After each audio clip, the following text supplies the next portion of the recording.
नमस्कार दोस्तों, स्वागत है आपका ट्रेड वॉलेट पर, जहां हम बात करते हैं स्टॉक मार्केट के डिटेल एनालिसिस, टेक्निकल से लेकर फंडामेंटल तक। आज हम बात करने वाले हैं एक ऐसे स्टॉक की जो हर इंडियन इन्वेस्टर के पोर्टफोलियो में ज़रूर मिलता है, बजाज फाइनेंस। आज 11 नवंबर 2025 शेयर बाजार में एक बड़ा भूचाल आया। भारत की सबसे बड़ी एनबीएफसी में से एक बजाज फाइनेंस का शेयर जबरदस्त Q2 रिजल्ट के बाद एक ही दिन में 7% से ज़्यादा गिर गया और इसमें उतना ही ज़्यादा वॉल्यूम भी देखने को मिला। क्या ये खत्म होने की शुरुआत है या एक बड़ा खरीदारी का मौका? आइए जानते हैं 3 सबसे बड़े कारण। द गुड न्यूज़, अच्छी खबर। Q2 फाइनेंशियल ईयर 2026 में नेट प्रॉफिट मुनाफा पिछले साल के मुकाबले 21 से 22% तक बढ़ा है। AUM एसेट अंडर मैनेजमेंट में भी 24% की ज़बरदस्त बढ़ोतरी हुई है। सवाल, अगर मुनाफा और ग्रोथ इतनी अच्छी है तो शेयर क्यों गिरा? शेयर हमेशा बीते हुए कल पर नहीं बल्कि आने वाले कल की उम्मीद पर चलता है। मार्केट को 3 खराब बातें दिखी। The 3 big reason of crash, गिरावट के 3 बड़े कारण। फर्स्ट, ग्रोथ अनुमान में कटौती। मैनेजमेंट ने फाइनेंशियल ईयर 2026 AUM ग्रोथ अनुमान को घटा दिया है।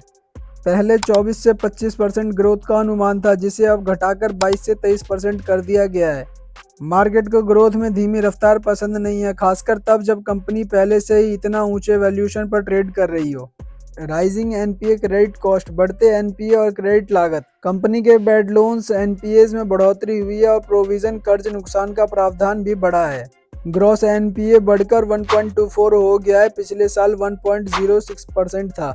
नेट एनपीए बढ़कर 0.60% हो गया है, पिछले साल 0.46% था। ज़्यादा एनपीए का मतलब है कि कंपनी को ज़्यादा पैसा डूबने के डर से अलग रखना पड़ेगा। क्रेडिट कॉस्ट, जो भविष्य में मुनाफे को कम कर सकता है। MSME and housing segment stress, company ने खासकर MSME, small and medium enterprises और हाउसिंग लोन सेगमेंट में जोखिम कम करने के लिए लैंडिंग कर्ज को कम किया है। MSME में 25% तक वॉल्यूम कम किया गया है। यह दिखाता है कि बाजार में छोटे कारोबारियों और कुछ रियल एस्टेट सेगमेंट में तनाव बढ़ रहा है, जिससे बजाज फाइनेंस अब संभल कर चल रहा है। Brokerage view and conclusion, bearish view, नकारात्मक राय। बर्नस्टाइन जैसे ब्रोकरेज ने स्टॉक को अंडर परफॉर्मेंस रेटिंग दी है। उनका मानना है कि एनपीए में बढ़ोतरी एक बड़ा जोखिम है। प्राइस टारगेट 640 का दिया गया है। बुलिश न्यूट्रल व्यू, सकारात्मक राय। जेफरीज, मॉर्गन और CLSA जैसे ब्रोकरेज ने इसे बाय ओवरवेट आउट परफॉर्म बना रखा है, लेकिन AUM अनुमानों में कटौती की है। प्राइस टारगेट अराउंड 1195 से 1270 दिया गया है। बजाज फाइनेंस अभी भी एक मजबूत कंपनी है, लेकिन तेज ग्रोथ का समय शायद थोड़ा थम गया है।